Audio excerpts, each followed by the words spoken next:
বিশ্বের দূষিত শহরের তালিকায় আজও রাজধানী ঢাকা।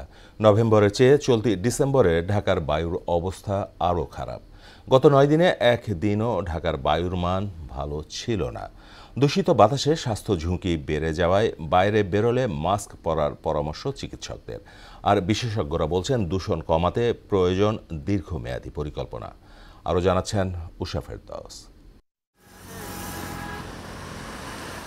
গেল নভেম্বরে একদিনও নির্মল বাতাসে নিঃশ্বাস নিতে পারেননি ঢাকার মানুষ, আর চলতি মাসের অবস্থা আরো খারাপ। নীতি নির্ধারক পর্যায়ে বা যারা আর কি অথরিটি বা আছে, তারা যদি এটা নিয়ে একটু বিশেষভাবে চিন্তা ভাবনা করে কিভাবে, তাহলে মানুষ প্রাণী যা কিছু এবং গাছপালা যা কিছু হোক, পরিবেশটা সুন্দর থাকে, সব মিলে সার্বিক পরিস্থিতি সুন্দর হয় এবং যারা অসুস্থ, যাদের কষ্ট হচ্ছে, তারা আর কি হচ্ছে যে কিছুটা হলেও রিমুভ পাবে। বর্তমান সময়ে অবস্থা আরো খারাপ আর কি। 5 বছর ধরে দূষণের পরিমাণ বাড়ছে। এর কারণ হিসেবে গবেষকরা বলছেন অপরিকল্পিত নগরায়ন, নির্মাণ কাজের ব্যবস্থাপনা বলে কিছু নেই, দূষণ রোধে কোনো তৎপরতাও চোখে পড়ছে না।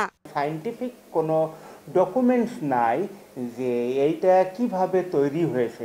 আমরা যেটা করি সেটা হচ্ছে বিভিন্ন দেশ থেকে ইনফরমেশনগুলোকে নিয়ে আমরা নকল করি, হ্যাঁ, আমরা ওইটাকে কপি পেস্ট করে আমাদের গাইডলাইন ভ্যালুগুলো বানাই।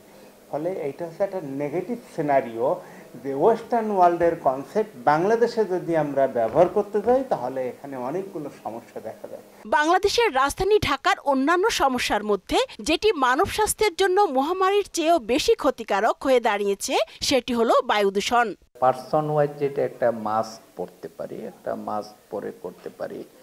আর যদি শিল্পায়নের ক্ষেত্রে কোনো নীতিমালা করে দেয়। বুধবার সকালে ঢাকার বায়ুর মান খুবই অস্বাস্থ্যকর। বিশ্বের মোট 126টি শহরের মধ্যে বায়ু দূষণের দিক থেকে দ্বিতীয় অবস্থানে রয়েছে ঢাকা। উষা ফেরদৌস, মোহনা সংবাদ, ঢাকা।